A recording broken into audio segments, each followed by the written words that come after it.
Defence minister Rajnath Singh ने रविवार को पाकिस्तान का नाम लिए बगैर उसे खरी खोटी सुनाई।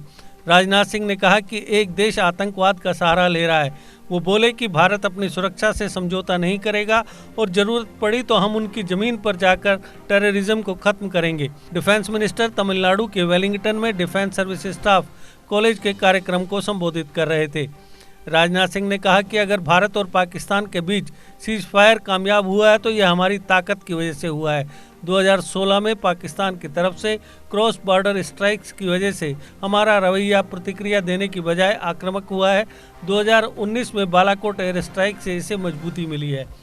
उन्होंने कहा कि भारत अपनी ज़मीन पर तो आतंक का खात्मा करेगा ही, दूसरे की ज़मीन पर जाकर आतंक का खात्मा करने की ज़रूरत पड़ी तो भी भारत पीछे नहीं रहेगा।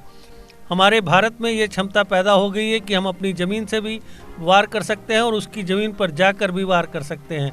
उन्होंने कहा कि अफ़गानिस्तान में मौजूदा हालात हमारे लिए चुनौती हैं। इन परिस्थितियों ने हमें अपनी रणनीति पर फिर से विचार करने के लिए मजबूर किया है।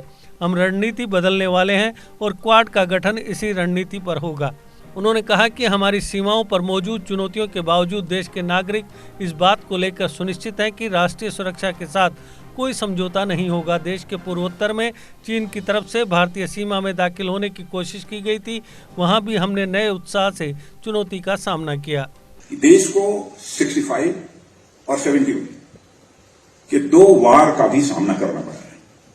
मैं अभिनंदन करना चाहता हूं, सैल्यूट करना चाहता हूं अपने बहादुर सेना के जवानों का, जिन्होंने कि अपने पराक्रम से हमारे उस पड़ोसी को, जिसने भारत के साथ आक्रमण करने की ठानी थी, उसको मजे चखाए, उसको शिकस्त दी। इन दोनों युद्धों की हार में स्वाभाविक है कि हमारे उस पड़ोसी का मनोबल गिरा है और वह भी समझ गए हैं कि भारत के साथ फ्रंट वार करना अब उनके बस की बात नहीं है। अब फ्रंट वार करना अब उनके बस की बात नहीं, तो अब उन्होंने प्रॉक्सी वार का सहारा लेना प्रारंभ किया है। आतंकवाद अब उनकी स्टेट पॉलिसी का एक पार्ट बन गया है, अभिन्न अंग बन गया है और उसने आतंकवाद का पूरा सहारा लेना शुरू किया है और आतंकियों को हथियार देना, पैसे और ट्रेनिंग देना और भारत को निशाना बनाना, केवल यही लक्ष्य रह गया है। और देश के सामने आने वाली चुनौतियों के पैराडाइम में यह मैं एक छोटा बदलाव नहीं मानता हूं, बल्कि यह मैं मानता हूं कि बड़ा बदलाव। पर मुझे कहते हुए खुशी है कि इन बदलावों को ध्यान में रखते हुए हमने अपनी सिक्योरिटी पॉलिसी में भी चेंजेस किए हैं। एक नए डायनेमिज्म के साथ हमने टेररिज्म के खिलाफ अपने रवैये को प्रोएक्टिव बनाया है। विगत कुछ वर्षों से हमारे पड़ोसी के साथ सीज फायर का यह समझौता चल रहा है। अभी तक तो कोई ऐसी हरकत की जानकारी नहीं मिली है, लेकिन सीज फायर भी यदि कामयाब हो रहा है तो हमारी ताकत के कारण ही ये सीज फायर कामयाब हो रहा है। 2016 में फ्रेंड्स, क्रॉस बॉर्डर स्ट्राइक्स ने एक रिएक्शनरी माइंडसेट को प्रोएक्टिव माइंडसेट में बदल दिया था। 2019 में बालाकोट में टेररिस्ट कैंप पर हमले ने इसे और मजबूत किया है।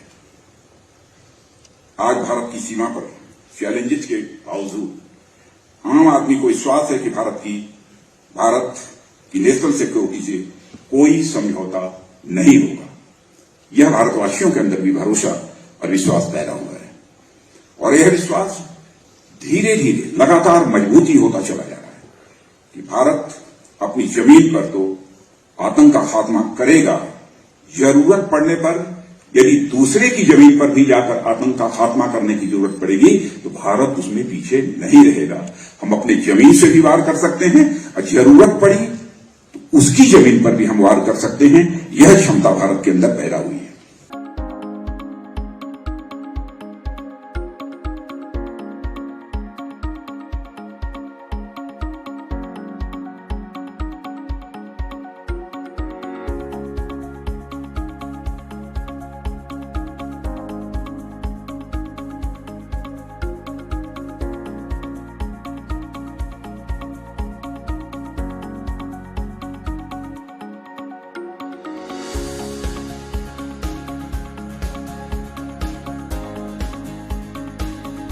I hope once you visit this campus, your all queries regarding admission shall be fulfilled. Do visit us before seeking admission anywhere.